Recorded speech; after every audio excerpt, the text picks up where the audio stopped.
Merci beaucoup, merci pour cette invitation. Alors, John Krinsky, qui était aussi invité, n'a malheureusement pas pu venir avec moi vous présenter ce livre qu'on a écrit tous les deux, mais voilà, j'espère que je lui ferai honneur quand même, et puis vous verrez des petites photos, donc il sera quand même un petit peu présent avec nous aujourd'hui. Ce livre, donc, je l'ai écrit, Who Cleans the Park, avec donc, ce collègue de City College à New York, John Krinsky. Il a été publié aux presses de Chicago l'année dernière, au printemps dernier, et il repose sur une enquête de 4 ans sur un petit service public de la ville de New York, qui est le service public de l'entretien des parcs, qu'on a donc étudié entre 2008 et 2011 avec John Krinsky, avec un retour sur le terrain en 2014, après le changement de municipalité, avec l'arrivée du nouveau maire de New York, Bill de Blasio. On a eu envie de revenir et on a utilisé finalement cette petite revisite du terrain pour la postface de l'ouvrage. Et ce livre, en fait, il part du constat suivant, si on devait lancer un peu le pitch de l'enquête. C'est qu'en 1975, à la veille de la crise budgétaire qui va secouer pendant plusieurs années la ville de New York, les parcs municipaux de la ville sont nettoyés par quasiment 7000 parkies, donc qui sont des employés municipaux, régis par les règles de la fonction publique, les Civil Service Rules, les règles de la fonction publique municipale, syndiqués depuis la fin des années 50. Alors, je ne sais pas si vous connaissez un petit peu les règles de la syndicalisation aux États-Unis, mais la syndicalisation le droit de se syndiquer a été donné au secteur privé en 1935. Pour ce qui est du secteur public, il a été conquis, en fait, et il a été conquis de manière inégale dans les différents lieux et aux différentes échelles de la fonction publique. Et pour ce qui est de ces parkies, donc ces personnes qui entretiennent les parcs, qui étaient environ 7000 dans le milieu des années 70, eh bien, ils ont conquis ce droit de se syndiquer dans les années 50, et ça fait partie des premiers bastions, finalement, de fonctionnaires municipaux syndiqués dans la ville de New York. Donc c'est une image très forte. Je vous donne tout de suite à voir cette photo donc, de leur mobilisation, de la mobilisation par laquelle ils ont réussi à attirer l'attention sur leur besoin d'une représentation syndicale. Ils se sont enfermés tout simplement dans des cages dans le zoo de Central Park. Et vous voyez donc espèce travailleur du parc, habitat les parcs de New York, caractéristique, ressemble à n'importe quel travailleur américain, mais n'a pas de droit de négociation collective, n'a pas de dignité sur le lieu de travaille pour un propriétaire, un employeur absent. Donc ils se sont mobilisés très fortement, de manière très visible, et ils ont conquis ce droit syndical. Donc c'est une figure forte de l'emploi public protégé, syndiqué de la ville de New York.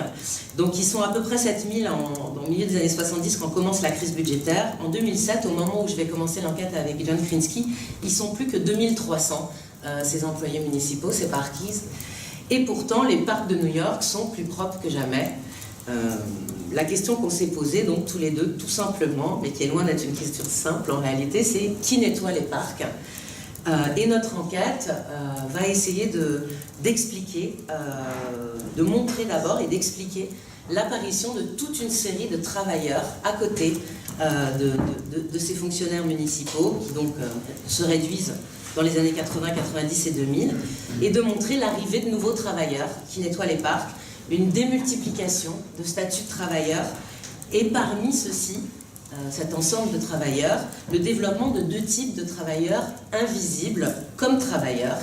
et gratuits, qui sont des bénévoles d'un côté et des allocataires de l'aide sociale de l'autre. Alors, je reviendrai sur ces termes, mais voilà, je vous donne un peu le cadre de l'enquête. Alors, pour vous présenter l'ouvrage, en fait, je vais le faire en 3 temps, si j'ai le temps. On verra pour la dernière partie jusqu'où j'irai, mais en tout cas, la première partie, je voudrais d'abord vous présenter l'enquête, en fait, qui a servi à construire cet ouvrage. Finalement, comment nous est venue l'idée de s'intéresser à qui nettoie les parcs, et puis comment on a procédé, et comment on a procédé ensemble, c'est-à-dire vous présenter aussi le dispositif de recherche et le binôme de recherche sur lequel cette recherche s'est construite. Dans un deuxième temps, je vous présenterai les principaux résultats de l'enquête, donc ce sera forcément un peu large. Mais je vais essayer de vous montrer au moins les 3 niveaux, on va dire, de résultats, des résultats en termes de travail, des résultats en termes de gouvernance et des résultats en termes d'économie politique. Et puis, dans un 3e temps, si j'ai le temps, je voudrais en fait terminer par les échos que cette enquête pourrait avoir, en France notamment parce que c'est un terrain que je connais bien, mais aussi sans doute ici, et peut-être par l'un des enjeux qu'elle soulève, un enjeu qui est à la fois scientifique et politique, et que j'ai essayé de retravailler un peu plus après l'ouvrage dans l'HDR que j'ai faite suite à cet ouvrage, et que j'ai appelé donc la face civique du néolibéralisme. Donc voilà les 3 temps au programme. Alors, commencer par l'enquête, ce qui me permet déjà de me présenter un petit peu et de vous dire un peu mon background, et puis évidemment aussi celui de John. Le point de départ, donc,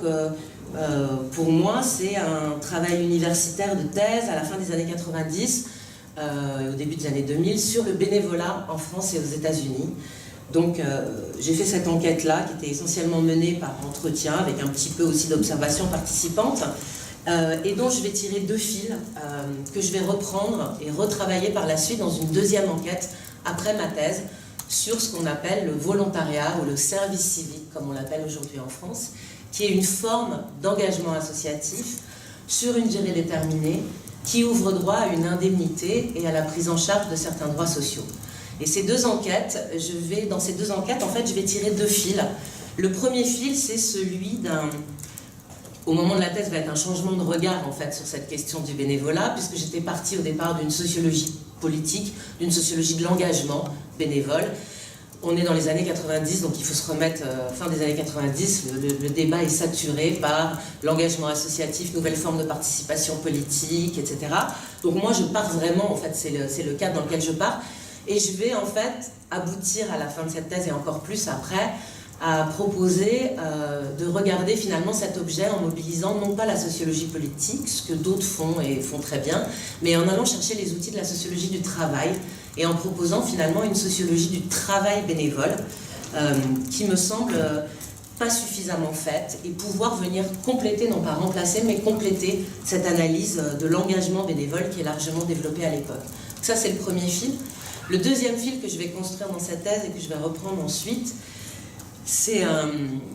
une mise à distance de l'héritage tocquevillien ou d'un certain héritage tocquevillien sur la comparaison France-États-Unis et notamment sur l'objet bénévolat, engagement des citoyens, qui est à la fois de mettre en lumière les usages sociaux et politiques de cet héritage tocquevillien, mais ça, bon, c'est presque secondaire, mais de montrer surtout qu'en fait, l'État est un acteur central du développement du bénévolat en France et aux États-Unis, et par rapport à l'héritage tocquevillien qui finalement oppose un modèle américain dans lequel le bénévolat, l'engagement des citoyens serait très développé parce qu'il y aurait finalement peu d'engagement de l'État, et à l'inverse un modèle français dans lequel finalement les citoyens ne seraient pas amenés à intervenir parce qu'on aurait un État un peu omniprésent. Et bien en fait, donc, ce que Theda Skopol a appelé une approche en termes de vase communicant finalement, moi, je vais au contraire montrer à quel point l'État est un acteur clé des mondes du bénévolat, aussi bien en France qu'aux États-Unis, combien il y a des véritables politiques du travail bénévole qui sont menées dans ces 2 pays à travers la construction de statuts, de programmes, l'orientation vers certaines activités ou vers certains publics de la pratique bénévole, ce qui conduit à s'interroger sur le bénévolat à la fois comme objet de politique publique, mais aussi comme instrument de politique publique. Donc ça, c'est un peu les 2 fils qui vont naître de la thèse et que je vais retravailler dans cette enquête par la suite sur le volontariat, le service civique, avec une comparaison aussi France-États-Unis. Donc en 2007, je suis aux États-Unis pour terminer cette enquête sur le service civique. J'essaye de commencer à rédiger un livre qui mettrait ensemble mon travail sur le bénévolat, mon travail sur le volontariat, qui serait une approche un petit peu synthétique, on va dire, de ces travaux, qui va sortir en fait plus de 3 ans plus tard à la dispute, sous le titre « Le travail bénévole, engagement citoyen ou travail gratuit ». Donc en 2007, je suis en train de commencer à élaborer cet ouvrage, et poussé par quelques collègues, je vais rencontrer Nicole Marwell, qui est sociologue à Columbia, qui travaille sur le rôle des associations dans le développement économique de Brooklyn. Et donc je suis en train de lui présenter un peu mon approche du travail bénévole, du travail volontaire, à regarder les bénévoles, pas simplement ou le bénévolat pas simplement comme une forme d'engagement, comme une forme de mise en œuvre de la citoyenneté, mais aussi comme des travailleurs. Et Nicole Barwell va me dire, mais c'est fou, tu devrais lire la thèse de John Krinsky. Il a fait sa thèse ici à Columbia avec Charles Tilly. Et elle me dit, il a travaillé sur le développement et les mouvements de contestation du workfare à New York. Donc le workfare, c'est cette obligation qui est faite aux allocataires de l'aide sociale de devoir donner des heures de travail pour continuer à percevoir leur allocation. Hein. Et elle me dit, vous êtes sur des objets différents, même opposés, puisque moi je suis sur le travail bénévole, le travail choisi, pas d'obligation. Lui, il est sur une forme finalement de travail forcé, en tout cas de travail obligatoire. Elle me dit, mais vous avez la même obsession, Krinsky et toi, et si on les regarde comme des travailleurs, qu'est-ce qu'on voit? Qu'est-ce qu'on voit d'autre pour lui, finalement, à la fois des transformations de l'aide sociale, de la protection sociale, mais aussi du travail. Et pour moi, qu'est-ce qu'on voit des transformations de l'engagement, mais aussi des transformations du travail quand on accepte de regarder cette pratique bénévole comme une forme de travail. Donc ça fait, voilà, ni une ni deux, le lendemain je suis à la bibliothèque de Columbia et je lis in extenso la thèse de John Krinsky. Et 4 mois plus tard, je le rencontre, alors je vous passe un peu les détails, mais je rentre en contact avec lui alors que je reviens aux États-Unis, il me propose qu'on se rencontre et du coup je lui propose un projet de recherche qui m'est venu suite à la lecture de sa thèse.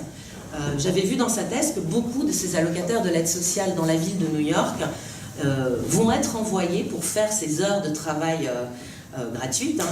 ou contre leurs prestations, vont être envoyés dans les parcs de la ville de New York dans les années 80 et dans les années 90, puisque le workfare, je suis passée un peu rapidement, mais le workfare, ça va être généralisé à l'ensemble des États-Unis à partir de 96, avec la réforme de l'aide sociale qui est mise en place par Clinton. Mais New York est une ville pionnière en la matière et a des programmes de workfare dès les années 80. Et donc, parmi les lieux où on va utiliser ces allocataires de l'aide sociale, il y a les parcs de la ville de New York. Et moi, je sais, sans avoir travaillé dessus directement, mais pour avoir travaillé sur les questions de bénévolat à New York, je sais qu'il y a un fort mouvement de bénévolat dans les parcs à New York. Il y a énormément de bénévoles à New York, dans les parcs. Et donc, je lui dis, finalement, dans ce petit service municipal qui est l'entretien des parcs de la ville, eh bien, il y a à la fois ces allocataires de l'aide sociale, mais bénévoles, et sans doute à côté d'autres travailleurs plus traditionnels, que sont donc des fonctionnaires municipaux, peut-être des travailleurs du secteur privé, etc. Donc je lui dis finalement, ce serait intéressant d'aller voir sur un petit espace, sur un petit service public, comment finalement coexistent ces différents travailleurs. Donc c'est un peu le projet qui naît à partir de 2007. Et donc la méthode de cette enquête, elle va reposer sur entre 2007, disons 2008 officiellement, mais en réalité on a commencé un peu plus tôt, mais je dis officiellement parce que vous savez sans doute qu'aux États-Unis il y a toute une série de protocoles à mettre en œuvre pour commencer l'investigation empirique et avoir donc un accord de l'université, on pourra revenir là-dessus. Bon, en réalité on a fait pas mal d'exploration, enfin moi surtout de travail exploratoire avant, parce que je ne me sentais pas liée à cet enjeu d'accréditation universitaire, mais cette enquête entre 2007 et 2011, elle va reposer sur plus de 130 entretiens, donc avec presque toutes les catégories de travailleurs des parcs de la ville de New York, qu'on va donc mettre en lumière dans leur diversité. Alors, des fonctionnaires municipaux, sont ceux dont je vous ai parlé, syndiqués, relativement protégés, mais aussi des salariés associatifs, donc comme cette femme que vous voyez là, donc de la Central Park Conservancy. Donc les conservancies, c'est ces associations de préservation de l'environnement qui vont apparaître à partir des années 80 et 90 dans la ville de New York et qui vont passer des contrats avec la municipalité pour s'occuper de certains parcs particuliers et pour assurer donc l'entretien de ces parcs qui restent des parcs publics mais qui vont être en partie gérés, ou leur entretien va être en partie géré par ces associations. Donc ça, c'est celle de Central Park, mais les deux autres grandes, par exemple, c'est la Prospect Park Alliance sur Prospect Park à Brooklyn, la Bryant Park Corporation, qui, contrairement à son nom, est bien une association à Bryant Park, et puis petit à petit, d'autres conservancies qui vont apparaître dans les années 90 et jusqu'à récemment, en fait.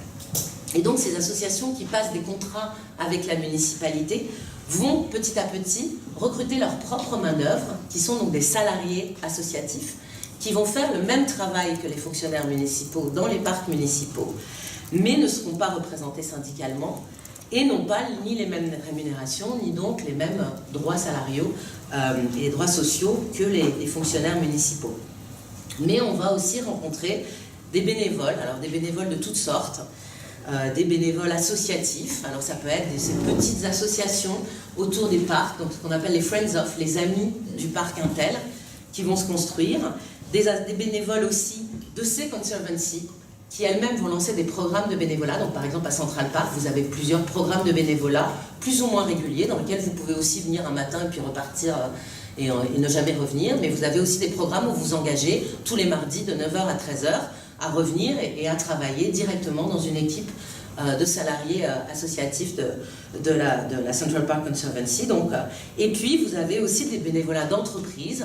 Donc ça c'est quelque chose qui a été beaucoup travaillé par Anne Bory en France et aux États-Unis.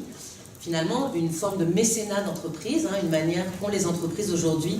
de soutenir des causes ou de soutenir des associations, non pas simplement en leur donnant de l'argent, mais en payant ces associations pour qu'elles mobilisent pendant un moment précis leurs salariés et les emmènent faire une activité d'utilité sociale, nettoyer un parc, repeindre une école, etc. Et puis on a aussi, dernière forme de bénévolat, du bénévolat individuel. Vous savez qu'aux États-Unis, les formes de bénévolat ne passent pas forcément, la pratique bénévole peut se faire dans le public, dans le privé, sans passer forcément par une structure associative. Néanmoins, si vous êtes au-dessus d'un parc et que vous descendez faire du bénévolat tout seul comme ça, vous avez aujourd'hui, en tout cas depuis 2005, l'obligation d'avoir un permis de bénévolat qui est signé par la municipalité de New York et qui a entre autres pour fonction de lever la responsabilité de la ville de New York en cas d'accident. Et on y reviendra, des accidents, il y en a plus qu'on l'imagine dans les parcs. Donc là, vous avez par exemple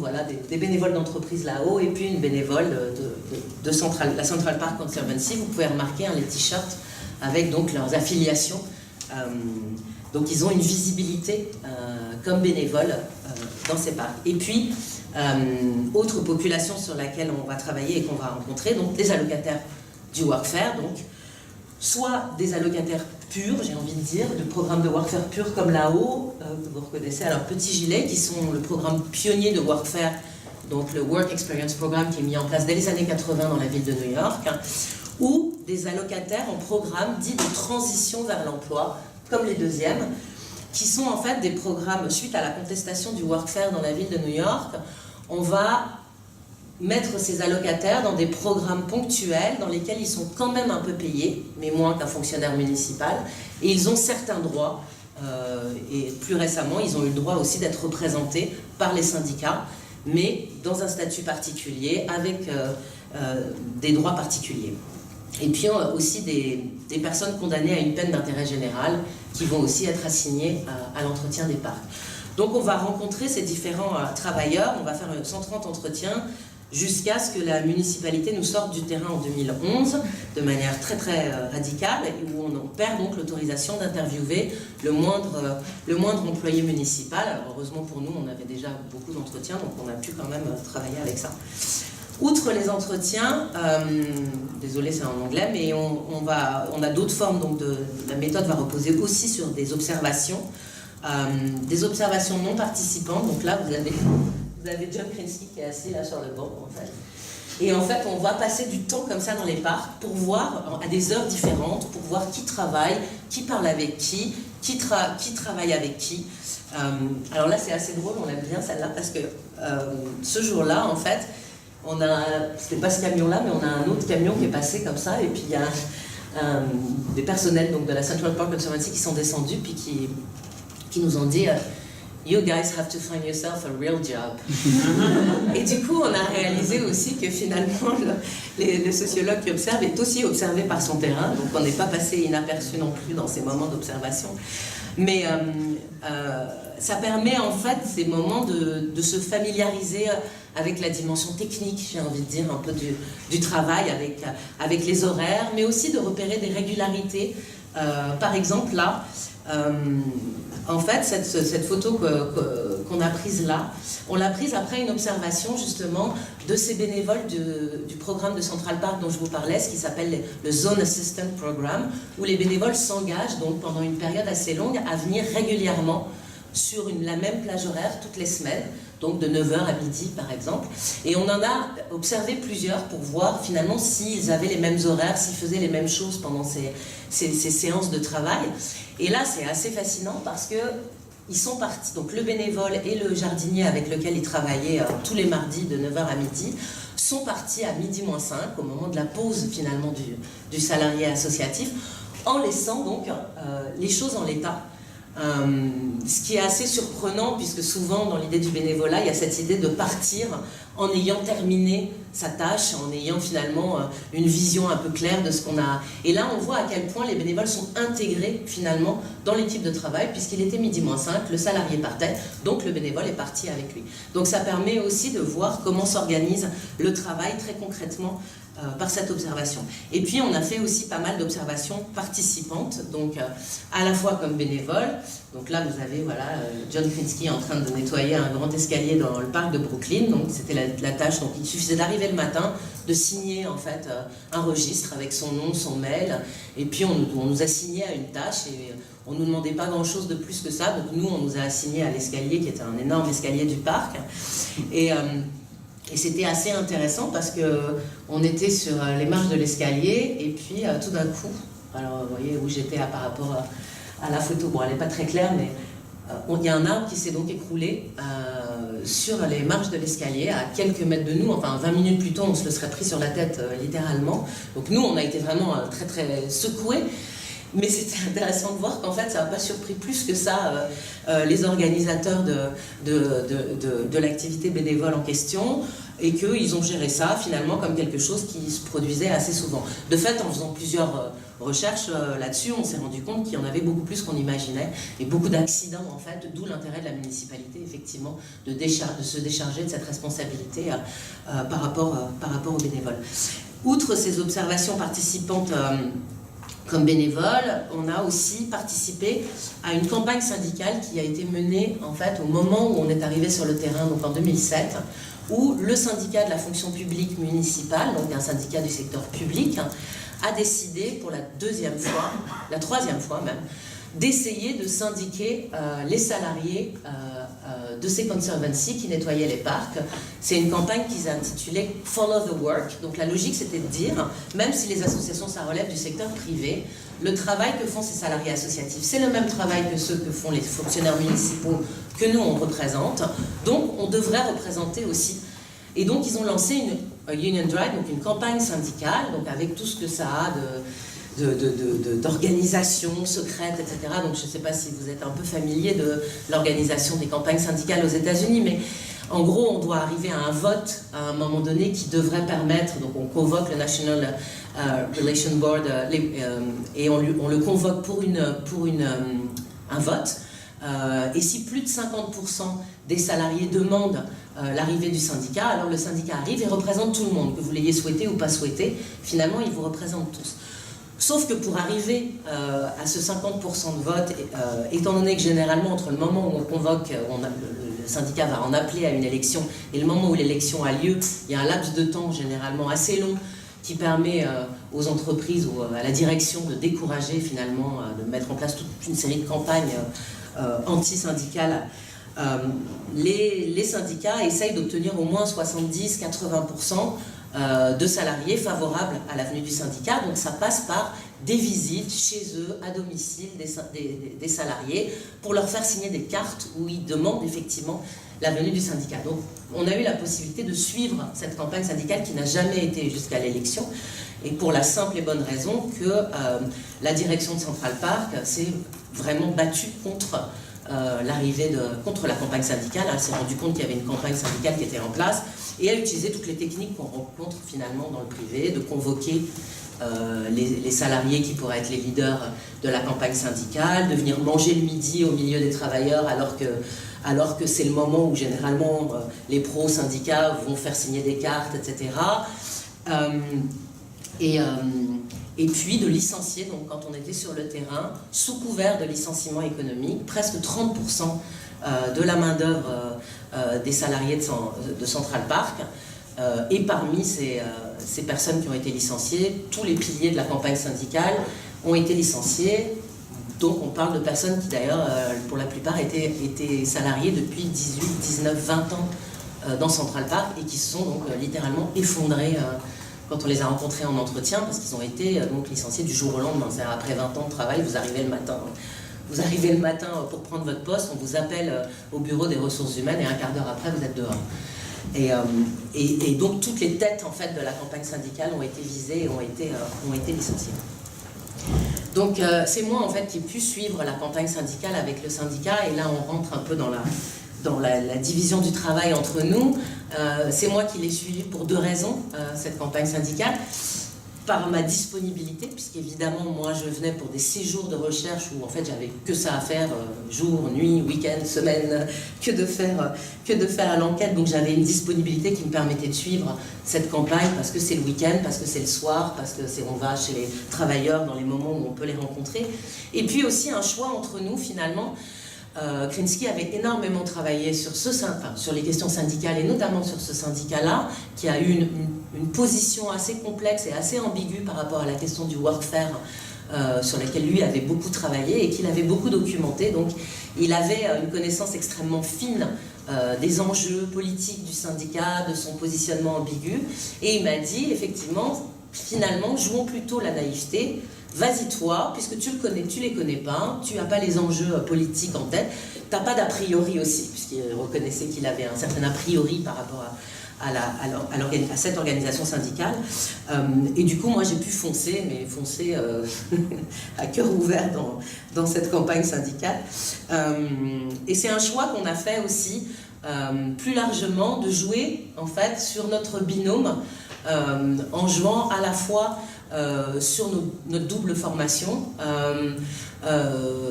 sur notre double nationalité, et du coup, on pourrait dire plus largement, en fait, on en parle un petit peu dans le livre, sur les ressources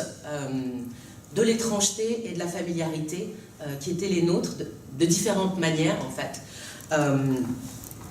Si on part au départ du binôme, hein, pour reprendre cette idée du binôme bigenré, binational comme ressource, le fait que moi je rentre par exemple avec la campagne syndicale et avec le conflit m'a permis de faire une entrée dans cette association de la Central Park Conservancy par une certaine partie des travailleurs, une partie des travailleurs qui étaient les plus mobilisés, mais qui du coup rendait très difficile pour moi, en travaillant avec le syndicat et avec ces travailleurs-là, de rencontrer la direction de l'association alors qu'on était dans un moment extrêmement conflictuel. Krinsky, de son côté, a pu avoir des contacts par son réseau new-yorkais avec des gens, des grands philanthropes, des gens qui connaissaient finalement les fondateurs de l'association et les dirigeants de l'association. Donc lui est arrivé avec l'étiquette de professeur à l'université, spécialiste de sciences politiques, et il a pu faire des entretiens avec la direction au moment du conflit et avoir finalement, par cette entrée par le haut, redescendre et traverser l'association jusqu'aux travailleurs de base, mais en rentrant finalement par cette entrée-là, et du coup rencontrer au niveau de l'échelle hiérarchique des gens qui étaient plutôt opposés à l'arrivée des syndicats. Et du coup, on n'a pas vu du tout la même organisation à plein de niveaux. Du coup, ça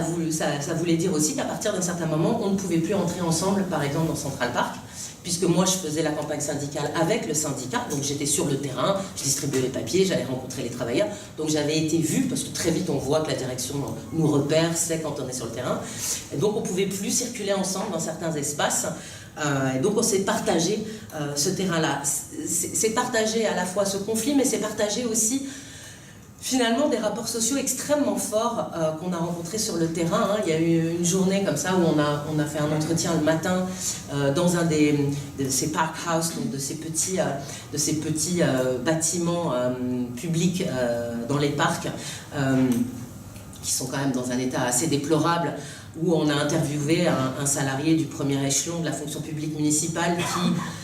finalement utilise l'entretien pour nous raconter la difficulté des conditions de travail, des rapports sociaux, mais aussi des rapports de genre, et commence à nous parler de questions de harcèlement sexuel dont il a été témoin. Donc il nous raconte tout ça, et son entretien est couvert par les bruits de la chasse d'eau des toilettes qui sont juste derrière en fait, et donc on entend ça sur l'entretien. Et puis le soir, Krinsky avait réussi en fin de journée, il avait réussi à décrocher un entretien avec une des plus grandes philanthropes de la ville de New York, qui fait partie de ceux qui ont construit la Central Park Conservancy, qui sont toujours au board, donc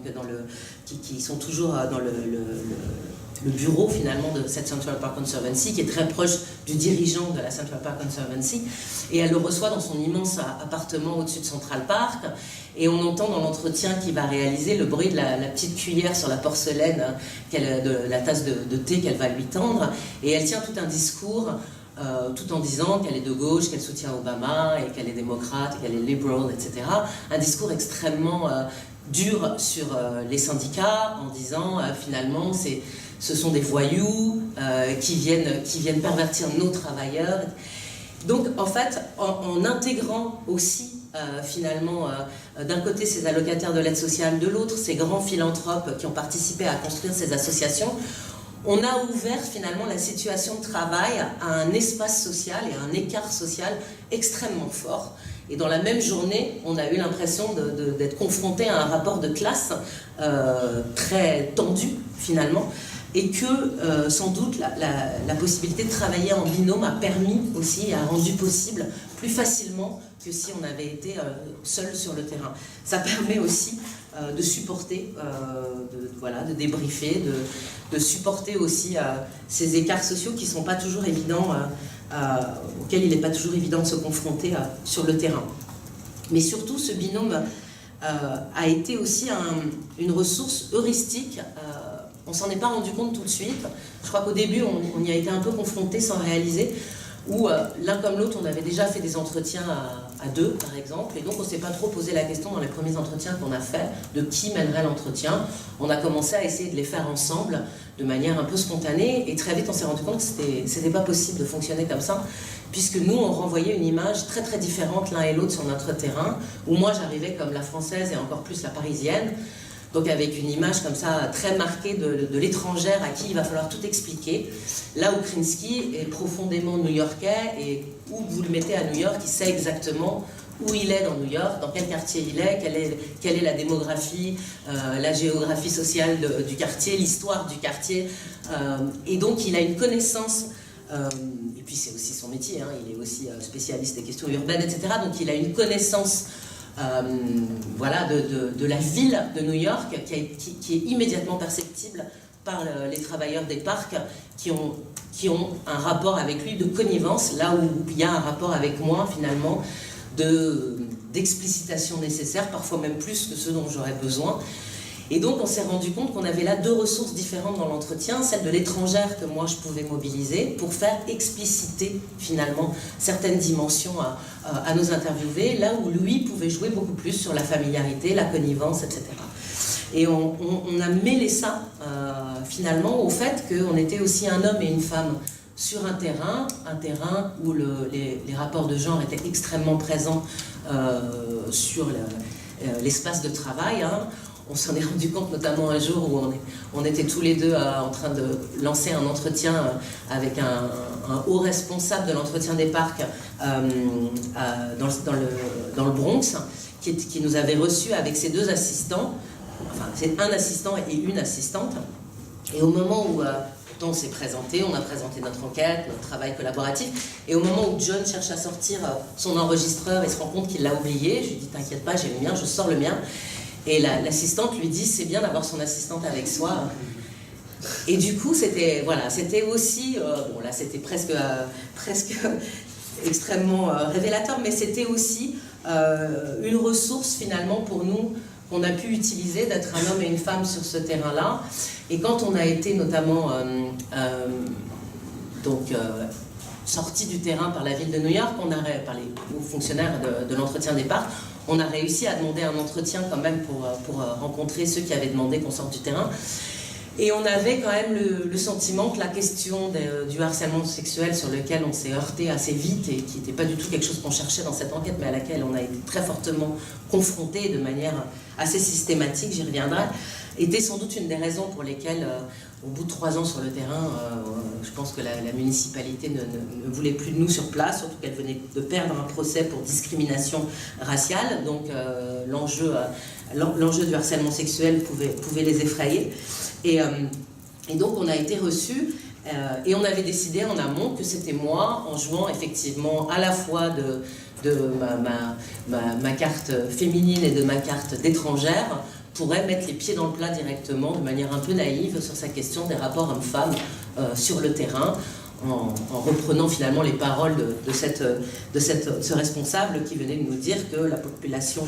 des fonctionnaires municipaux était à 80 ou 70% des hommes, là où les allocataires de l'aide sociale qui travaillaient donc en dessous de leur supervision étaient à plus de 75% des femmes.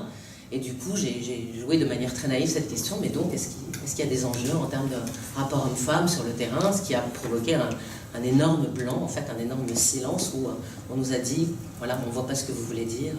Enfin, ça a été très tendu, et en même temps, ça n'a pas rompu la relation, et ça a permis qu'on reparte dans la relation avec eux, dans la discussion et dans l'entretien. Donc on a utilisé finalement ces deux ressources de l'étranger et du familier, déclinées sous différentes façons,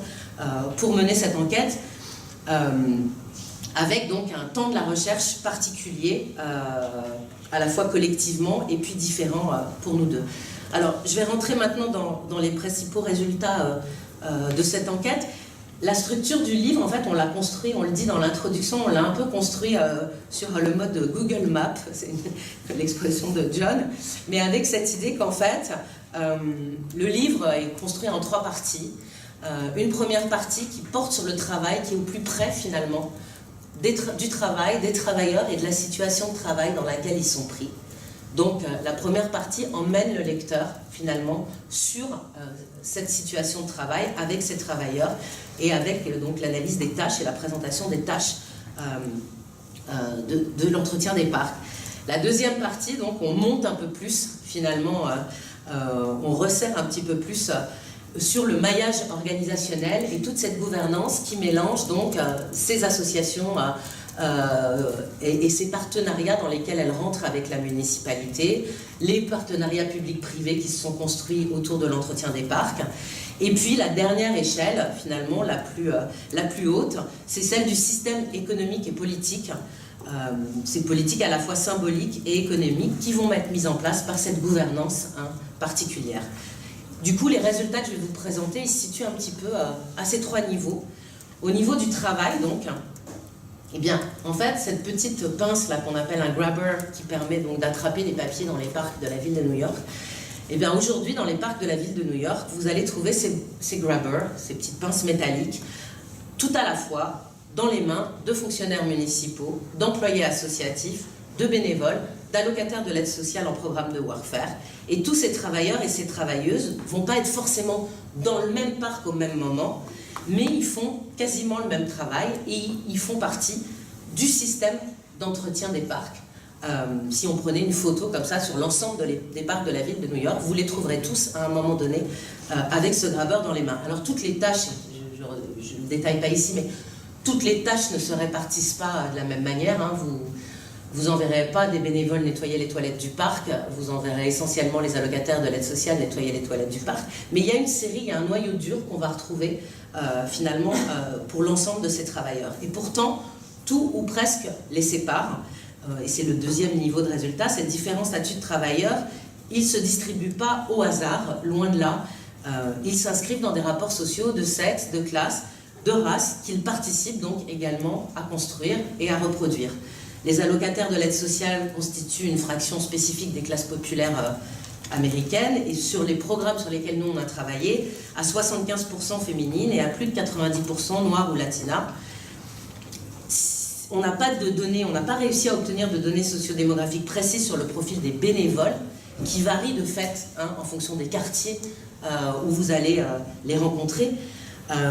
Mais on sait que le profil du bénévolat en règle générale dans la ville de New York varie comme ailleurs, croît avec le revenu et les diplômes, et plus fortement, bien plus fortement féminin que masculin. Du côté des fonctionnaires municipaux, les chiffres fournis par la municipalité permettent de voir qu'ils sont quasiment à 70% des hommes, et ces parkies dont je vous parlais.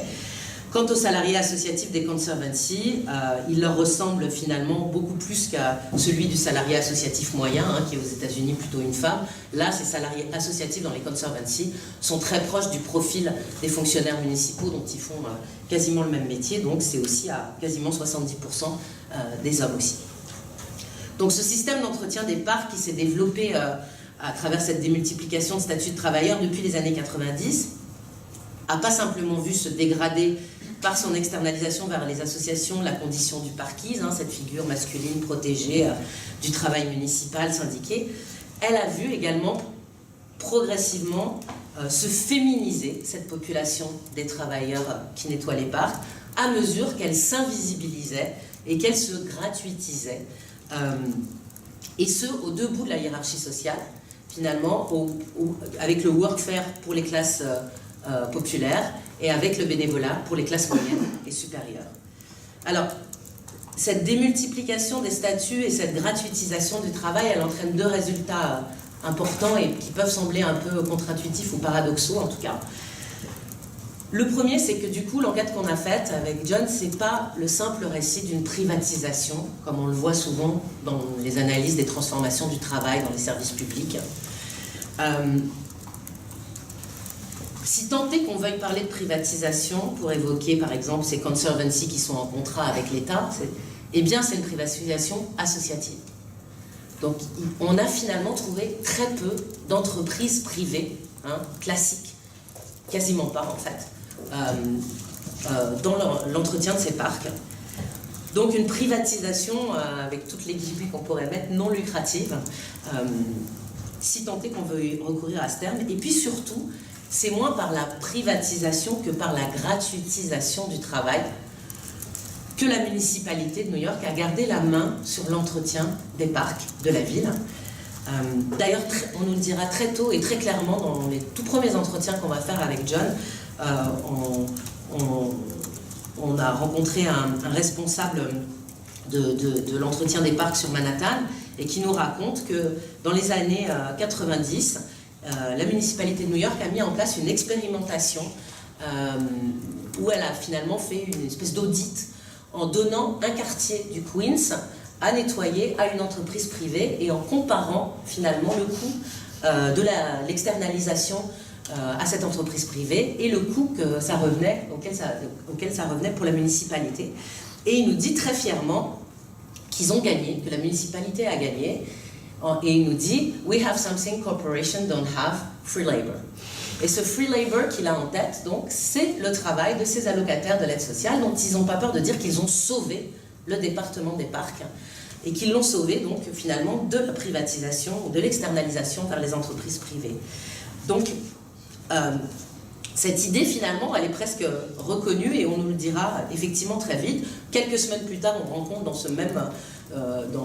dans Manhattan aussi, un responsable à l'échelle des arrondissements là, qui nous dit très clairement j'ai plus de jardiniers dans cet arrondissement. Heureusement, ce sont les bénévoles qui s'occupent du jardinage. J'ai 7 bénévoles qui, pour le moment, je demande des jardiniers, mais on ne me les a pas renvoyés. J'ai des bénévoles qui s'occupent, qui prennent en charge finalement ce travail-là. Donc finalement, et je vais le lancer un peu, mais on pourrait éventuellement y revenir dans la discussion, peut-être que la privatisation la plus intéressante à laquelle on a été confronté dans cette enquête-là, c'est celle du transfert de propriété, non pas au secteur privé, mais aux individus privés, avec toute cette rhétorique, en fait, qui est développée par les organisations associatives, mais aussi par les partenariats publics-privés, pour faire de ces jardins publics la propriété symbolique des citoyens et des individus, finalement, des bénévoles, qui devraient s'engager dans leur parc. Ça, c'est la campagne, par exemple, d'un partenariat public-privé qui a été créé au même moment où les conservancies sont créées par la municipalité de New York. On voit se créer un partenariat pour les parcs, partenariat public-privé qui est financé à la fois par la municipalité de New York et par une grande fondation qui s'appelle la City Park Foundation. Et ce partenariat public-privé a pour objectif de développer, soutenir, valoriser, faire se développer un peu partout dans les parcs le bénévolat des citoyens dans la ville. Et 2 fois par an, ils organisent une grande manifestation qui s'appelle It's Your Park Day,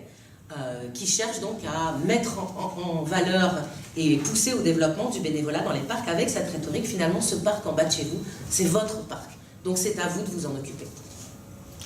Deuxième paradoxe, donc, pour mobiliser ces travailleurs gratuits, il y a une rhétorique très forte qui est mise en œuvre, qui est celle de l'appel à la responsabilité communautaire, alors même que la division statutaire et sociale sur laquelle repose cet entretien des parcs, ces politiques d'entretien des parcs, rend quasi impossible la constitution d'une communauté de travailleurs sur le lieu de travail. Cette gratuitisation finalement du travail au debout de la hiérarchie sociale, elle repose certes sur des processus différents, on pourrait presque dire opposés. D'un côté, l'appel au bénévolat, à la bonne volonté des citoyens, et de l'autre, la contrepartie obligatoire à l'aide sociale, donc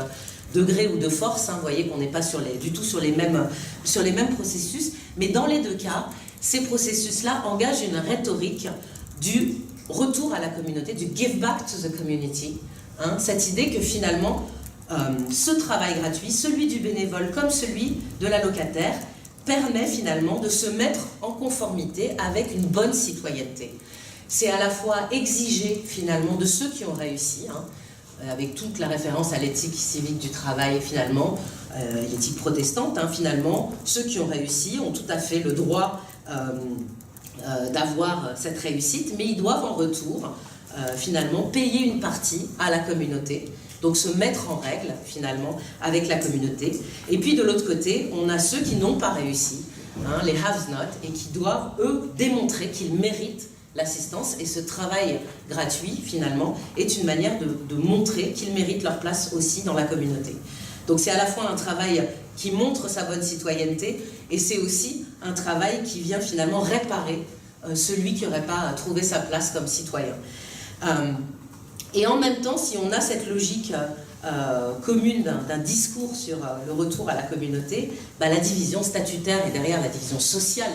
sur laquelle est construite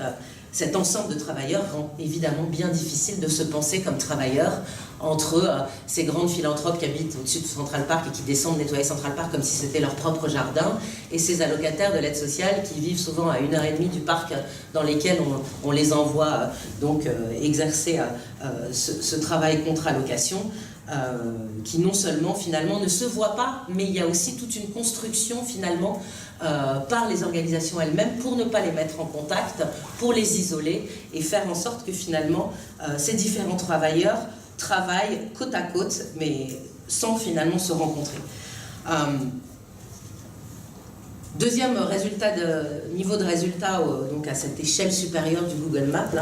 si on monte un tout petit peu plus haut sur cette question de gouvernance et de ce maillage organisationnel entre la municipalité de New York, ses associations,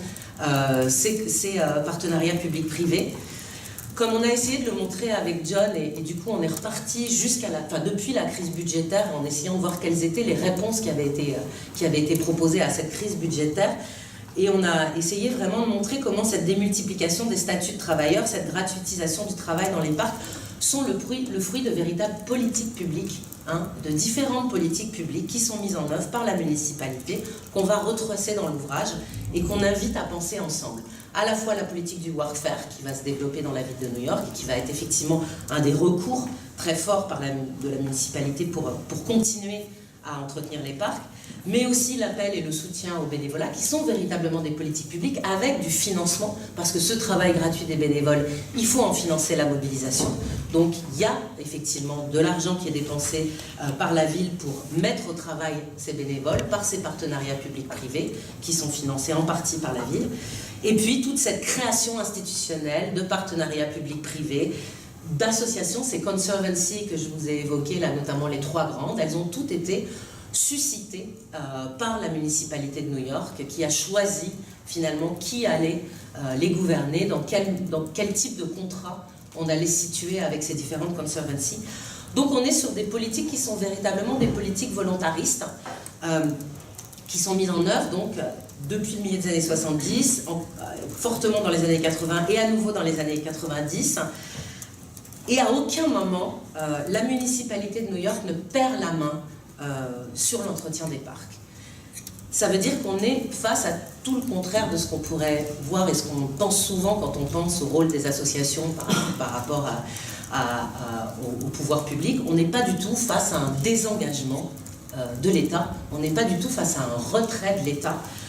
On est dans un brouillage des frontières entre État et association qu'on a essayé d'analyser avec John en reprenant la formule de Gramsci qui est celle de l'État intégral et qu'on a essayé de reprendre ici et d'appliquer au niveau local. Finalement, on est face à un État intégral local. Alors, en reprenant finalement deux dimensions de cette formule de Gramsci, Gramsci parle d'État, la formule c'est État égale société politique plus société civile.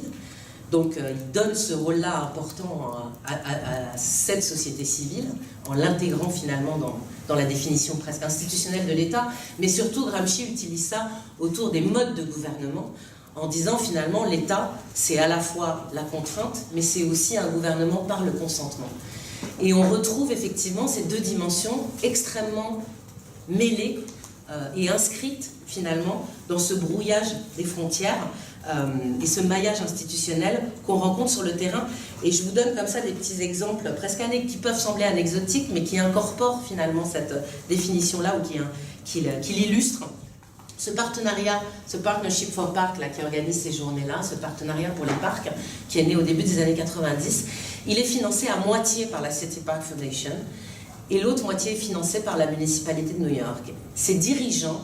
de ce partenariat pour les parcs ont leur salaire qui est versé à moitié par la municipalité de New York et l'autre moitié de leur salaire est versé par la City Park Foundation. Donc en fait, ils ont une double casquette, public-privé. Dans les conservancies sur lesquelles on a travaillé,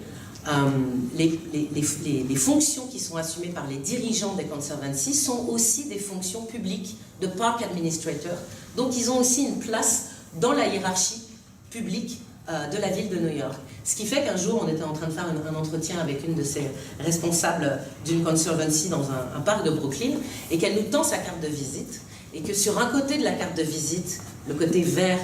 il y a son nom, son adresse mail et son titre qui est Executive Director, donc de l'association en question. Et puis quand vous retournez la carte de visite, elle est Park Administrator, donc pour la ville de New York dans ce parc. Et du coup, cette carte à double face nous semble véritablement incarner ce brouillage des frontières qui peut être pensé d'ailleurs de manière dynamique. Moi, on a repris dans le livre, et moi j'aime bien reprendre cette formule de mon collègue Mathieu Elie, qui est à la fois donc une publicisation du privé et une privatisation du public. Et je pense qu'il faut, voilà, c'est ces deux mouvements-là qu'il faut avoir en tête. Et donc cet État intégral local, il va mettre en œuvre des politiques du travail gratuit qui recourent à la fois au consentement, le bénévolat, et en même temps à la contrainte, le workfare. Et il va le mettre en place à travers différents répertoires d'actions. On a repris, je vous ai dit, Krinsky a fait sa thèse avec Tilly, donc ça marque, la notion de répertoire, finalement, on l'a reprise pour analyser ces différentes formes de gouvernement de cet État intégral local, ces différentes manières, finalement, de construire du partenariat public-privé, qui sont loin d'être les mêmes. Si on prend simplement ces trois grandes associations que sont la Bryant Park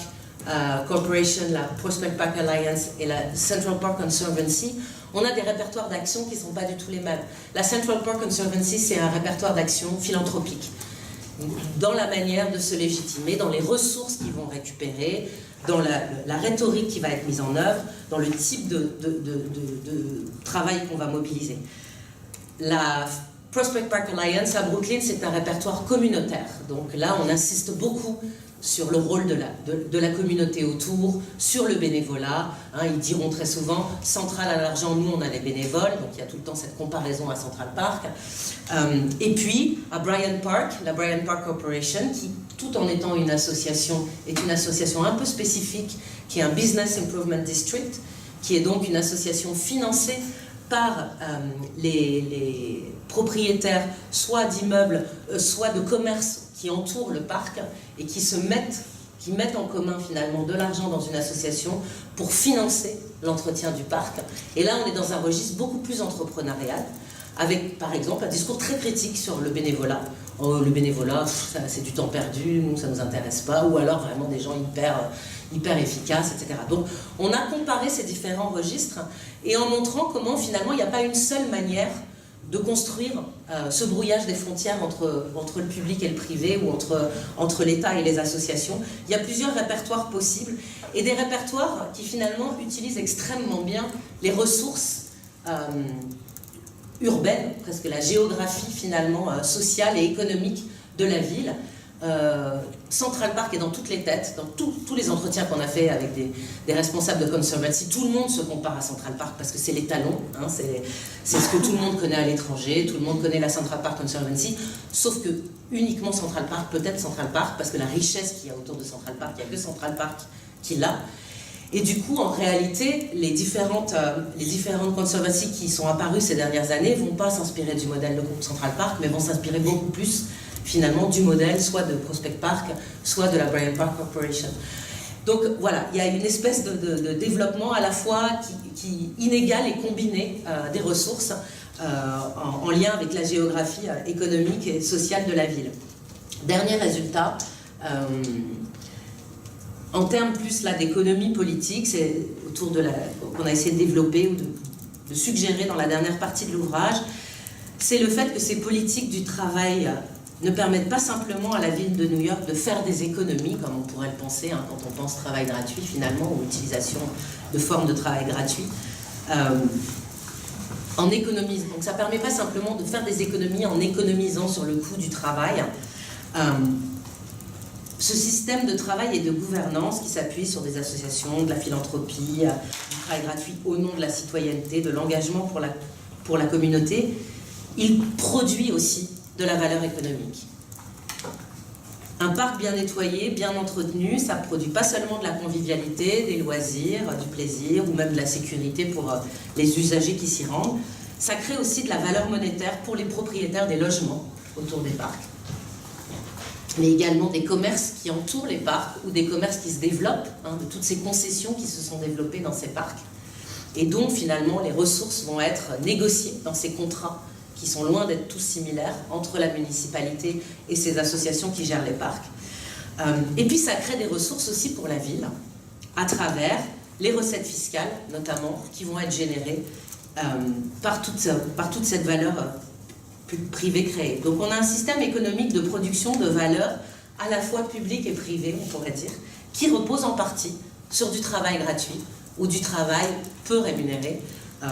pour ce qui est des allocataires de l'aide sociale en programme de transition vers l'emploi, à tout le moins précarisé. Donc il y a là toute une économie politique du travail gratuit qu'on a cherché à amorcer finalement avec ce terrain des parcs et qui, à mon avis, à notre avis, reste à creuser et plus largement à dessiner. Alors je ne sais pas si je m'arrête là ou si je tire quelques pistes sur la question. Vous me dites si vous voulez poser des questions ou est-ce que vous voulez que je tire quelques pistes. Je pense qu'on a encore... On a la table jusqu'à 7h15. D'accord. Bon, peut-être vous dire quelques mots sur cette question du néolibéralisme ou de la néolibéralisation finalement qu'on a abordé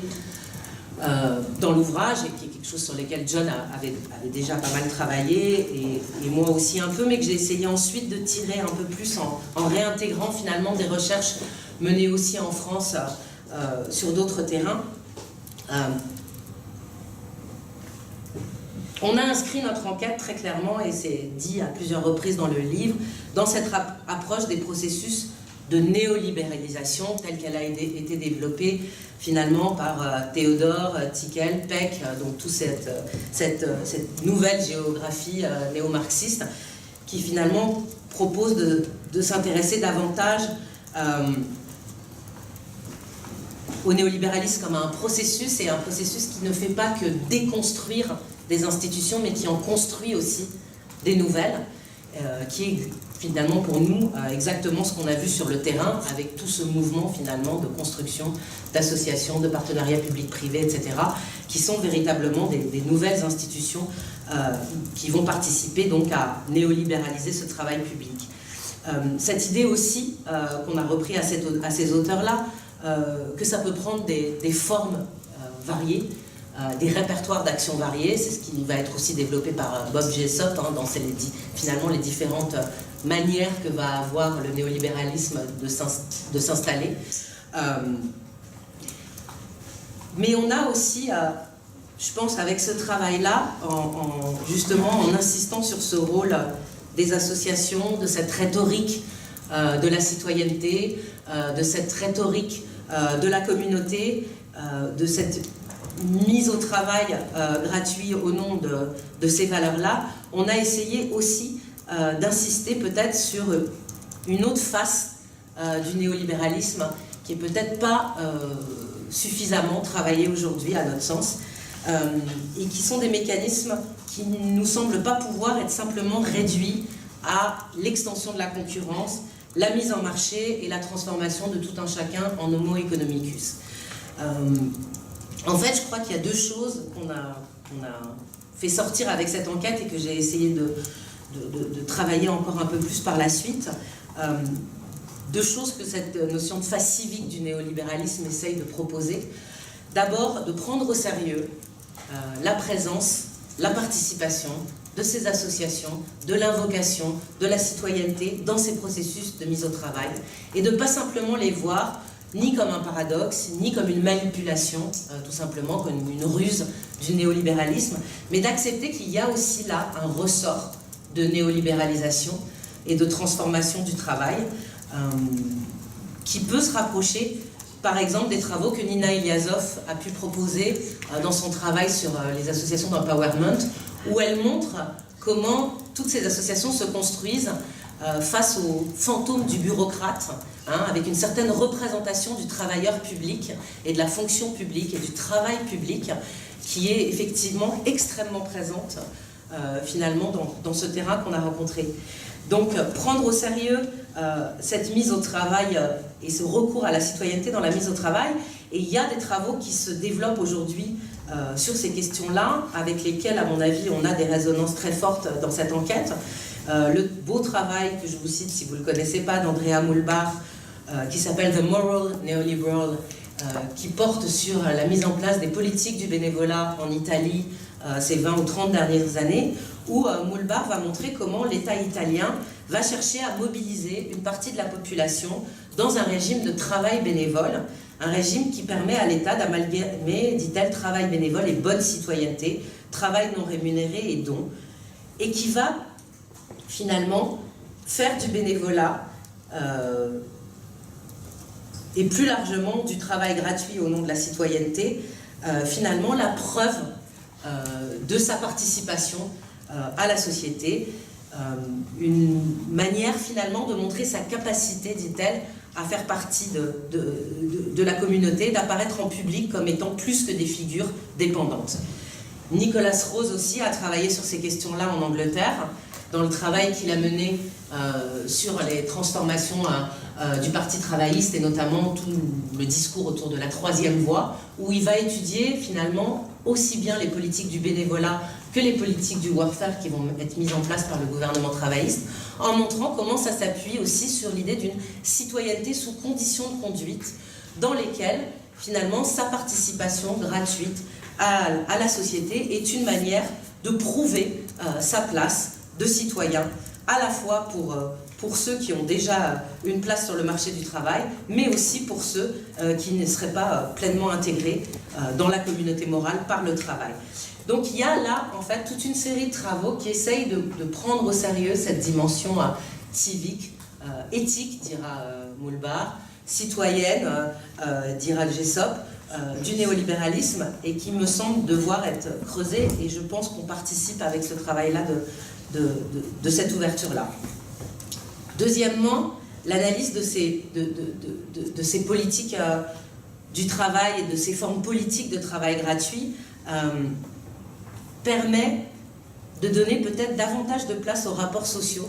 dans l'analyse des transformations du travail aujourd'hui, avec ces deux formes de travail gratuit en miroir que sont d'un côté le workfare pour les classes populaires et le bénévolat pour les classes moyennes ou les classes privilégiées. Finalement, ces politiques du travail gratuit, elles touchent majoritairement les femmes, qui sont majoritaires, je vous l'ai dit, donc dans le workfare, mais qui sont aussi majoritaires dans le bénévolat. Et en même temps, elles vont jouer sur ces frontières publiques-privées de manière assez subtile,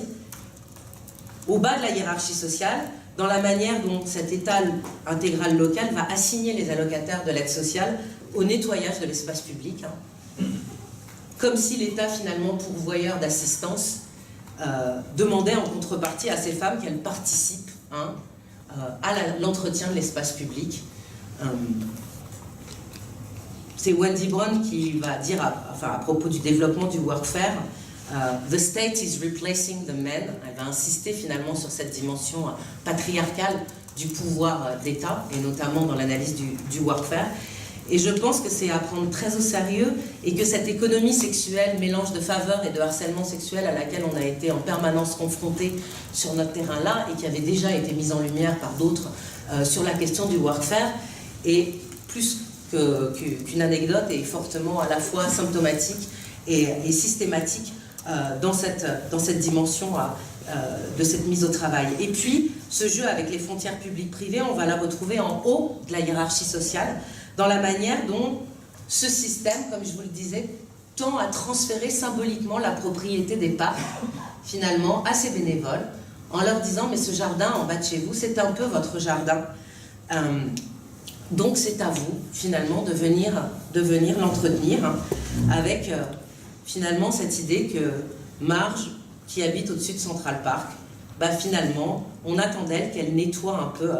ce jardin comme elle nettoierait son propre parc. Donc ce travail gratuit au nom de la citoyenneté, il renforce l'assignation des femmes au travail gratuit, mais en les maintenant dans des mondes isolés par leur classe et aussi en grande partie par leur race, tout en précarisant la sphère essentiellement masculine du travail public, protégé, syndiqué, qui était jusqu'à présent dominant dans ces parcs-là. Donc il me semble que cette néolibéralisation du travail à laquelle on a assisté là, elle ne peut pas être isolée et elle ne peut pas être analysée en dehors de ces rapports sociaux-là, et que cette prise en compte finalement des différentes formes de travail gratuit participe d'autant plus à la mettre en lumière. Voilà, peut-être je vais m'arrêter là, et éventuellement, si ça vous intéresse, en dire un peu plus sur les enquêtes qui peuvent faire écho à ça en France aujourd'hui. Mais voilà, je pense que j'ai beaucoup parlé, donc je vous remercie de votre écoute, et je suis prête à répondre à vos questions. Peut-être d'abord à la discussion d'Agnès. Oui. Merci beaucoup. Merci.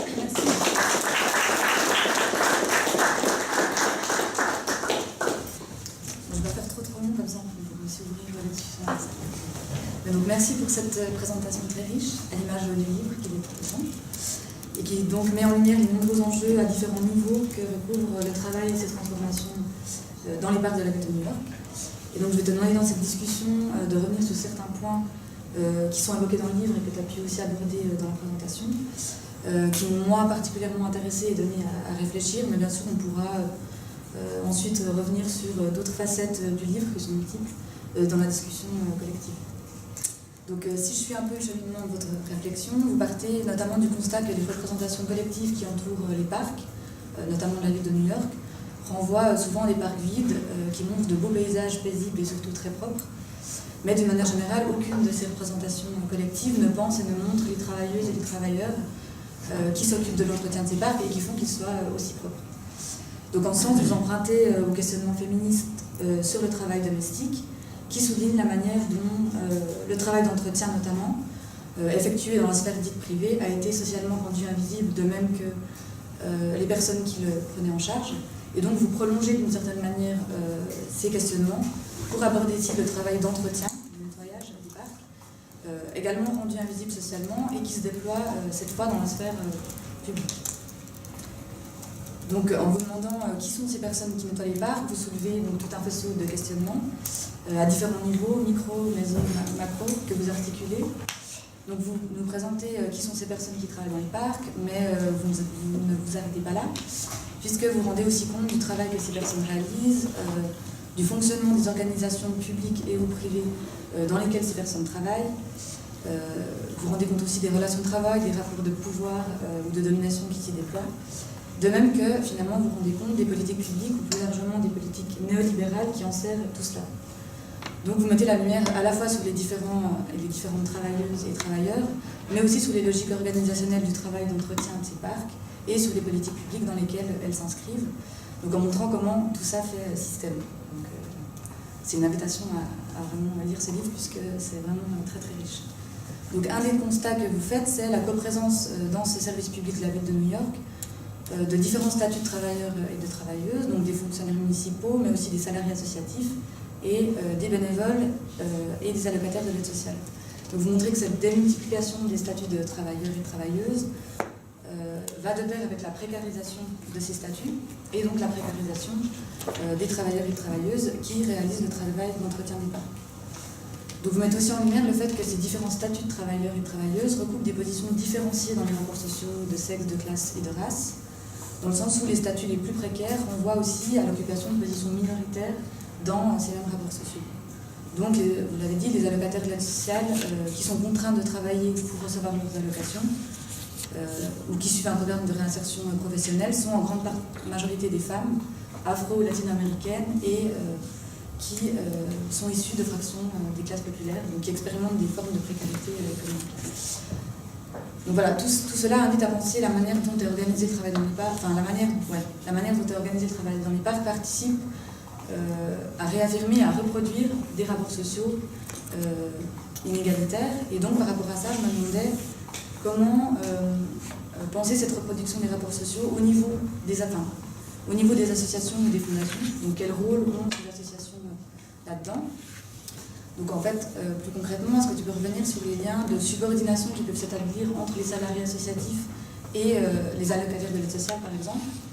Et dans le même temps, est-ce que tu peux revenir aussi sur les mécanismes de division et de hiérarchisation du travail en situation? Puisque donc l'ensemble des travailleurs et de travailleuses font plus ou moins toutes et tous le même travail, c'est-à-dire s'occuper de l'entretien, du nettoyage des parcs, mais comme tu l'as dit, ils et elles surtout ne font pas toutes et tous le même type de tâches. Et donc, est-ce que tu pourrais revenir donc, sur les formes d'assignation des allocataires de l'aide sociale ou des bénévoles à certaines tâches et sur les logiques qui sous-tendent ces formes d'assignation? Et sur le rôle des associations là-dedans. Dans l'ouvrage, vous montrez aussi que l'usage du travail à la fois des allocataires de l'aide sociale et des bénévoles permet à l'État d'intervenir sans intervenir, et ce à moindre frais, dans le sens où l'État va s'appuyer sur des associations et sur les personnes qui y travaillent pour maintenir un service public, mais aussi pour mettre au travail un certain nombre d'individus, et notamment des allocataires de l'aide sociale et des bénévoles. Donc vous montrez comment tout ça, ça participe d'une forme de gouvernement néolibéral du travail dans les parcs, et notamment via la mise au travail gratuit, plus ou moins volontaire ou plus ou moins contrainte, de différentes catégories de la population, et notamment des femmes. Puisque donc, comme tu l'as dit, la grande majorité des bénévoles sont des femmes issues des classes supérieures, alors que les allocataires de l'aide sociale sont des femmes qui proviennent de certaines fractions des classes populaires. Donc je me demandais ici si tu pouvais revenir sur la façon dont ces formes de gouvernementalité invitent ou incitent ces femmes à se tourner vers du travail gratuit et ou contraint. Donc est-ce que tu peux revenir sur la manière dont les normes ou rhétoriques de cette gouvernementalité néolibérale sont appropriées ou réappropriées concrètement par les bénévoles ou les allocataires de l'aide sociale, et donc de façon différenciée selon leur inscription dans les rapports sociaux de sexe, de classe et de race. Donc peut-être dit autrement et plus concrètement, est-ce que tu peux nous en dire un peu plus finalement sur comment les rhétoriques de la citoyenneté qui imprègnent les politiques de mise au travail à la fois des allocataires et des bénévoles poussent ces femmes à se tourner ou entreprendre du travail gratuit? Et enfin, est-ce que vous avez pu voir sur le terrain des formes de résistance, aussi subtiles soient-elles, qui montreraient que ces femmes, notamment, élaborent des rapports à soi qui ne soient pas totalement prédéfinis par ces formes de gouvernementalité néolibérale? Ou alors est-ce que la prise en charge du travail d'entretien des parcs produit, tu l'as un peu dit, peut produire aussi des formes de rétribution matérielle et ou symbolique, ou des formes de gratification identitaire pour les bénévoles, mais aussi pour les allocataires de l'aide sociale?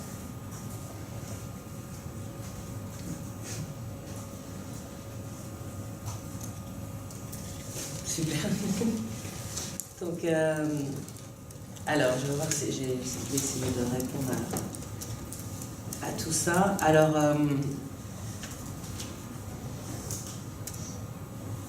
oui, pour repartir du début, cette absence des travailleurs, ça nous avait marqué. L'idée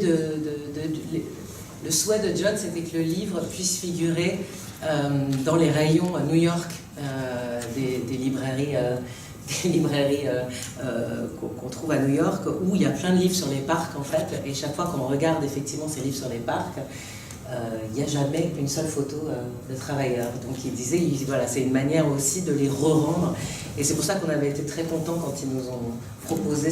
nous on avait proposé des photos finalement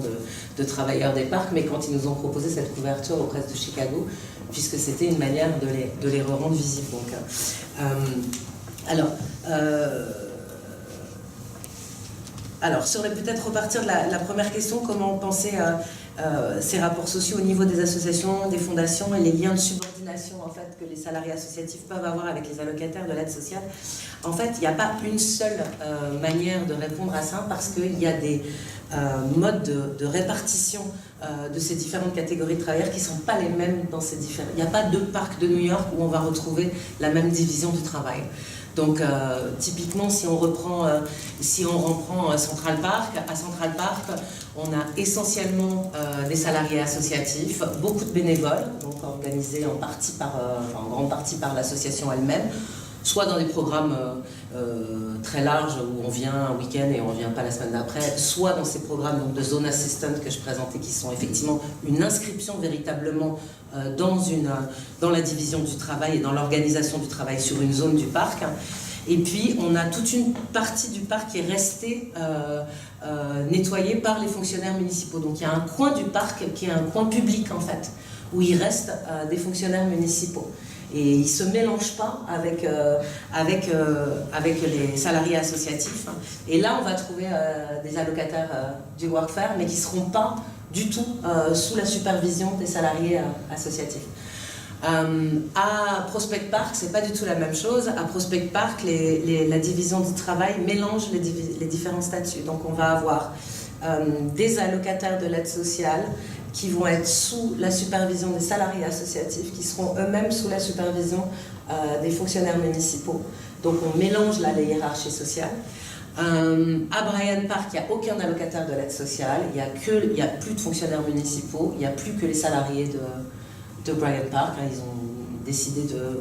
Et dans les autres parcs, on va rencontrer finalement, dans les parcs sans conservancy, donc où il n'y a pas de salariés associatifs, et c'est quand même le cas sur la plupart des parcs de la ville de New York, on va avoir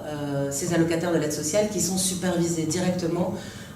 par des fonctionnaires municipaux, donc le statut de supervisor. Donc c'est eux qui encadrent leur travail, c'est eux qui décident de leur emploi du temps, c'est eux qui décident du jour de congé, ce qui est extrêmement important, comme c'est essentiellement des femmes et beaucoup seules avec enfants, le fait d'avoir le samedi ou pas, c'est un enjeu de négociation très très fort. Et c'est ces superviseurs qui vont décider à qui on va octroyer ou pas des heures supplémentaires qui sont payées au moins une fois et demie, voire deux fois les heures de travail. Donc, ils sont une denrée rare. Et il y a véritablement là une lutte des travailleurs pour obtenir ces heures supplémentaires. Donc là, on a une subordination directe. Et c'est donc ces superviseurs qui sont donc en grande partie, enfin quasiment essentiellement des hommes, ces superviseurs-là qui vont, au bout des 6 mois ou des 8 mois du programme, remplir l'évaluation de cet allocataire de l'aide sociale et décider si... Alors, le rêve, c'est... elle pourrait obtenir un emploi, mais en réalité, pendant toute la période où nous, on a fait notre terrain, la municipalité n'employait plus... très vite, on est arrivé en 2008, c'était après la crise, la municipalité n'employait plus de nouveaux fonctionnaires municipaux à ce moment-là, donc une bonne partie des allocataires le savaient en fait. Donc en fait, ce qu'ils espéraient plus pragmatiquement, c'était de pouvoir être prolongés dans leur contrat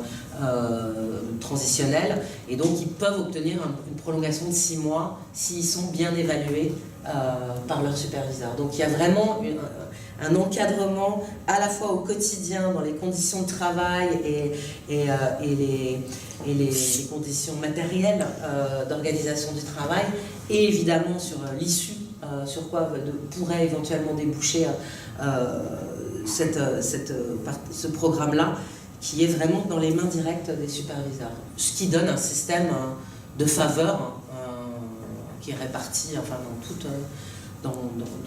dans tous les parcs sur lesquels on a travaillé, et qui du coup est construit comme une forme d'économie sexuelle en fait, puisqu'on est dans des rapports extrêmement genrés là, qui peut aller d'un système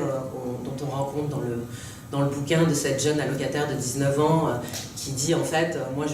les seules personnes qui m'aident aujourd'hui c'est mes superviseurs, ils font tout pour moi, ils m'ont donné des heures supplémentaires, j'ai eu un petit financement en plus, ils m'ont donné le samedi, enfin vraiment le père de mon enfant, ma famille sont plus là, mais mes superviseurs sont tout pour moi, c'est eux qui m'aident, je sais que je peux me tourner vers eux, etc. Donc on voit le rôle. Et puis à l'autre bout du spectre, effectivement, on a tous ces cas de harcèlement sexuel qu'on nous a relatés, enfin très très vite et très systématiquement dans les entretiens qu'on a fait avec les travailleurs. Alors souvent avec l'idée, pour ce qui est des managers, donc ceux qui encadrent les districts, de dire je sais que ça existe mais pas dans mon district. Et quand c'était des travailleurs à des échelles inférieures, c'était souvent des histoires voilà, qu'ils connaissaient et auxquelles ils avaient assisté, qui racontaient. Et cette question-là, en fait, a été mise sur la place publique un peu après notre enquête, après notre sortie du terrain, en fait, en 2011-2012,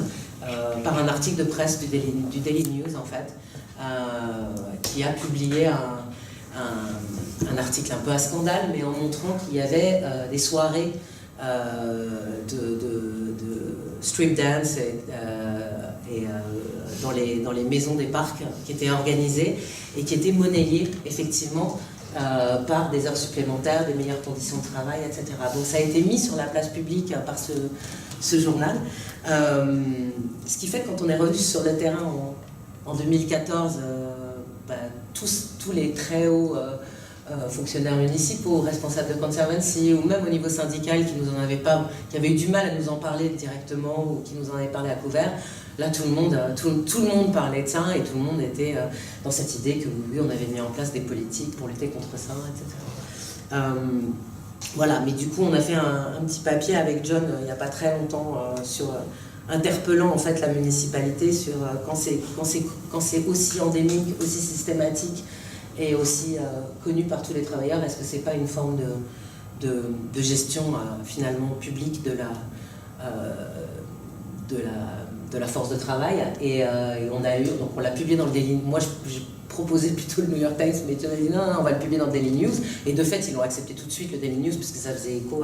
à l'article qu'eux-mêmes avaient publié quelques années plus tôt. Et le lendemain on a eu une réponse du commissaire au parc directement en disant mais on est au courant de tout ça, on est en train de mettre en place tout ça, politique zéro tolérance, etc. Mais enfin, ça faisait quand même des années que tout le monde savait ça. Mais c'était d'ailleurs, voilà, et c'est des choses qui étaient sues et même prises en charge d'ailleurs, en partie, puisque les allocataires de l'aide sociale, avant, dans les programmes de transition vers l'emploi, avant d'arriver directement dans les districts, ils ont une semaine de formation. Et ça fait partie des formations qu'on leur donne, où on leur dit attention, ne tombez pas amoureux de votre superviseur, des filles comme vous, il envoie à l'appel, vous restez 6 mois, et lui ça fait 10 ans qu'il est là, donc vous imaginez combien il en a vu, donc c'est pas la peine de vous raconter des histoires, il n'y aura pas d'histoire. Voilà, donc on a des allocataires de l'aide sociale qui nous racontent ça effectivement dans les entretiens. Donc voilà. Donc ça, la part des associations là-dedans, directement, c'est vraiment un fonctionnement du service public beaucoup plus directement là, parce que c'est finalement, à quelques exceptions près, le workfare, enfin, l'utilisation du workfare, c'est vraiment une politique publique. Les associations elles-mêmes, alors il va y en avoir quelques-unes, parce que les gens au workfare peuvent être placés dans des associations, mais finalement, les conservancies qu'on a rencontrés, nous, n'ont pas pris directement des allocataires du workfare, comme on pourrait le voir dans d'autres associations sur ton terrain ou des choses comme ça. Là, c'est vraiment un encadrement En fait, les allocataires de l'aide sociale sont le dernier échelon de la fonction publique municipale, sauf qu'ils ne sont pas reconnus comme tels. Mais sur le terrain, c'est vraiment ça. Et ils sont encadrés, effectivement, par les superviseurs et par les premiers échelons, et plus directement au quotidien, par les premiers échelons des fonctionnaires municipaux. Donc, il y a, à quelques exceptions près, comme à Prospect Park, il n'y a pas de lien de subordination directement. Après, il y a un rôle des associations dans le sens où tout ce fonctionnement du travail, par exemple, était extrêmement connu des grandes conservancies qui participaient à ces politiques-là. Donc, il y aurait pu tout à fait avoir des mobilisations, mais ça n'a pas été le cas.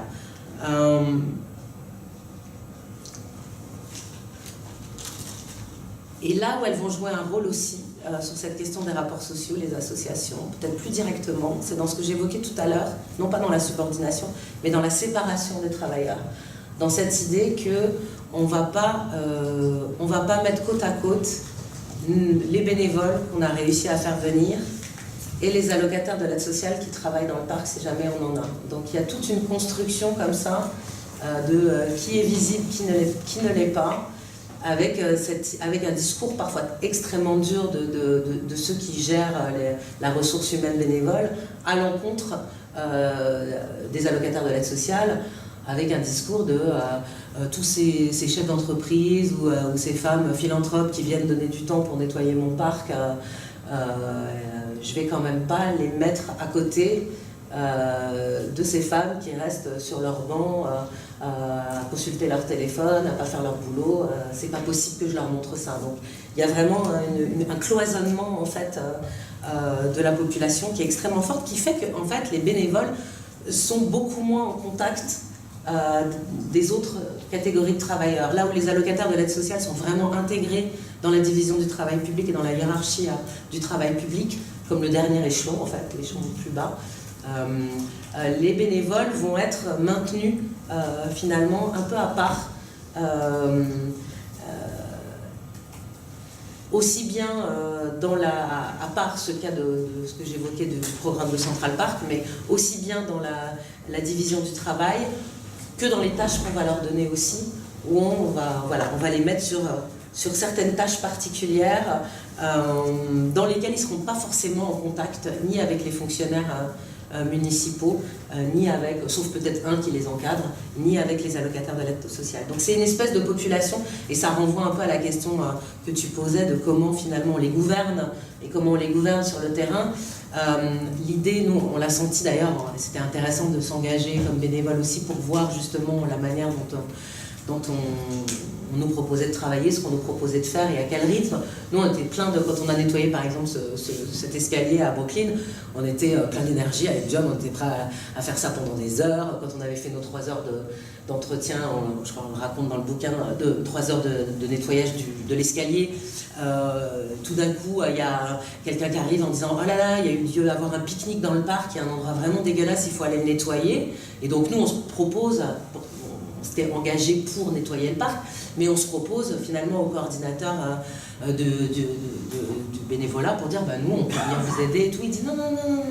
c'est bien, vous avez fait ce qu'il fallait faire, c'est bien, vous avez bien nettoyé votre escalier, n'oubliez pas de le prendre en photo avant de partir. Il nous avait demandé de le prendre en photo à l'arrivée, n'oubliez pas de le prendre en photo avant de partir, comme ça vous voyez tout ce que vous avez accompli et que ce travail c'est vous qui l'avez fait, que cet escalier c'est grâce à vous qu'il est nettoyé. Mais c'est bon, vous en avez fait assez pour aujourd'hui, c'est pas la peine d'en faire plus. Par contre, si vous voulez, jeudi, on a une nouvelle session de bénévolat et il y aura du café, des croissants, il y a plein de gens très chouettes, n'hésitez pas à revenir jeudi. Et en fait, la ressource bénévole, qui est par définition une ressource non contrainte, c'est une ressource qu'on cherche à fidéliser en fait. Donc l'idée c'est ne vous épuisez pas, regardez déjà tout ce que vous avez, partez avec le sentiment d'un travail accompli, d'un travail fini, ce qui pose par exemple beaucoup de questions. Anne Bory, elle avait travaillé là-dessus déjà dans son travail sur le bénévolat d'entreprise, quand on a, ce qui peut être le cas à Central Park, mais ce qui peut être le cas dans d'autres associations, quand on a tout d'un coup 200 bénévoles d'entreprise qui arrivent pour faire une activité quelque part, c'est extrêmement compliqué pour les salariés des associations, mais aussi parfois pour les bénévoles des associations, parce que ces bénévoles-là, il faut qu'ils partent en ayant accompli quelque chose, avec le sentiment d'un travail accompli, d'un travail fini,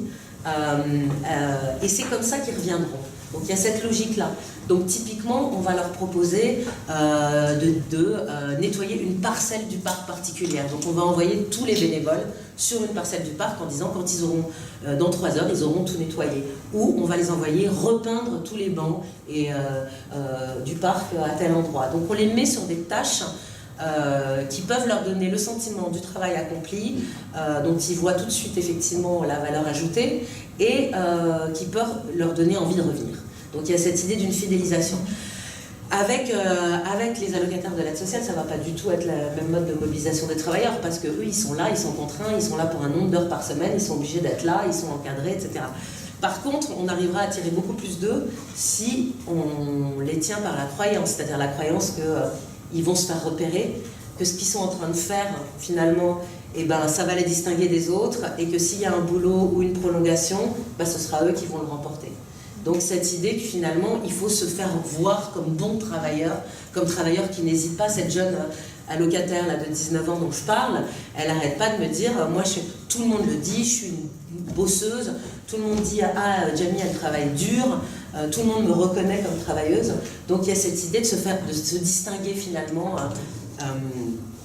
Et du coup, ce n'est pas du tout les mêmes modes de mise au travail. Donc sur la division du travail, on l'a dit un petit peu, enfin j'en ai parlé un petit peu, mais il y a une partie des tâches que tout le monde fait, des tâches de base, de type le grabeur, nettoyer des endroits, qui ne sont pas forcément présentées de la même manière. Les bénévoles, on va beaucoup les attraper sur des tâches ce qu'ils appellent beautification. Donc l'idée, vous allez embellir le parc. Et par exemple planter, désherber,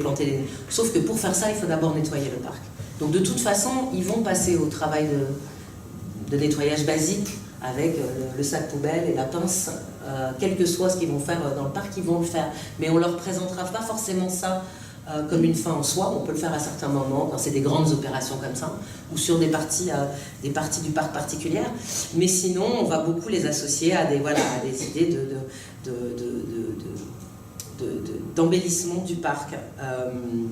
Et on va essayer de ne pas les mettre trop dans des formes de travail dégradantes ou des formes de travail de sale boulot, évidemment. Donc je vous le dis, les toilettes du parc, ce ne sera pas les bénévoles qu'on enverra. Voilà, on a tout un chapitre sur The Work où on essaye de voir toutes les tâches en fait qu'implique l'entretien des parcs, qui sont vraiment des tâches très différentes en fonction des saisons aussi. Enfin, c'est pas du tout les mêmes choses. Et de voir à qui on assigne telle tâche et le sens que ça peut avoir symboliquement. Le rôle des associations là-dedans, les associations, elles vont jouer particulièrement dans la mise au travail des bénévoles et dans la manière dont elles vont effectivement organiser, définir le type de tâches pour les bénévoles et la fréquence. Mais en fait, pour rejoindre aussi la question de la rhétorique ou de la manière dont finalement ces femmes se tournent ou répondent à cette rhétorique-là, c'est des rhétoriques, mais c'est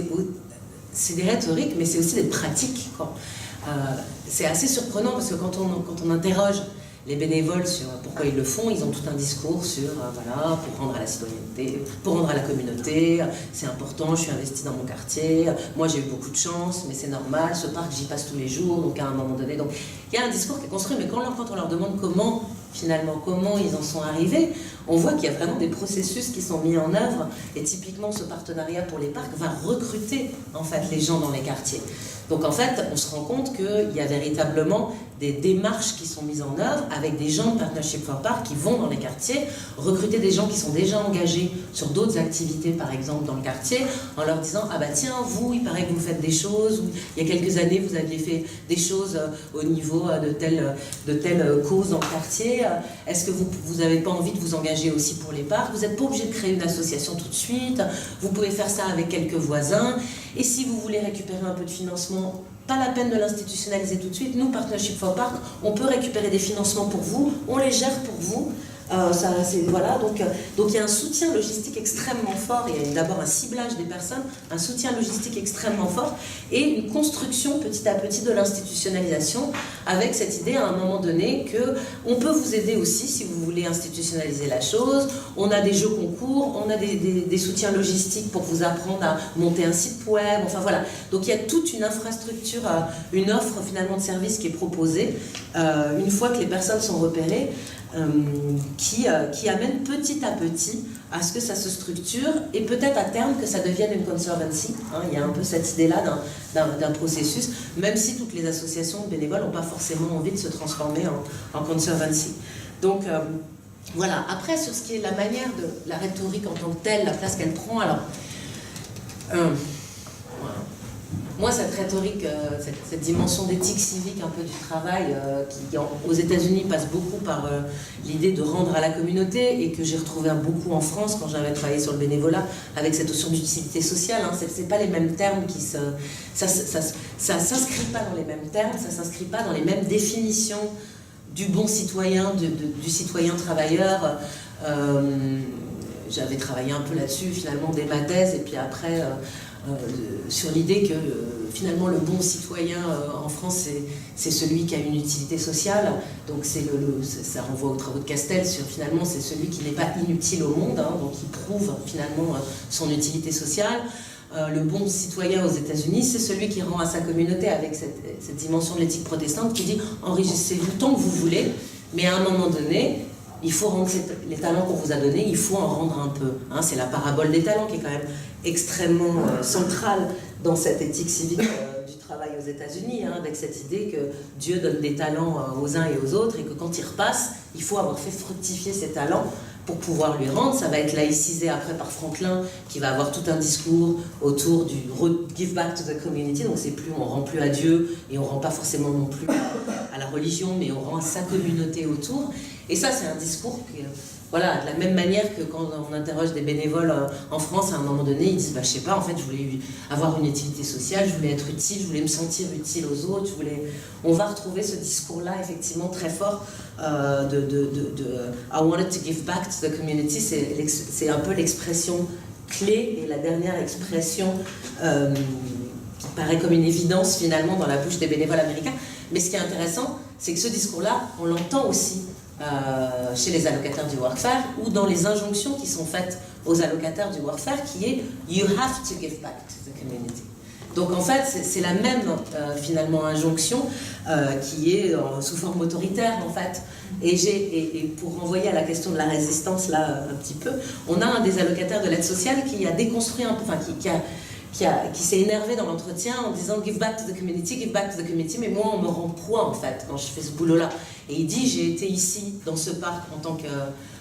WEP, donc programme de workfare pur, j'étais pas payé. Je reviens 6 mois plus tard en tant que GTP, donc programme de transition vers l'emploi, donc là je suis un petit peu payé.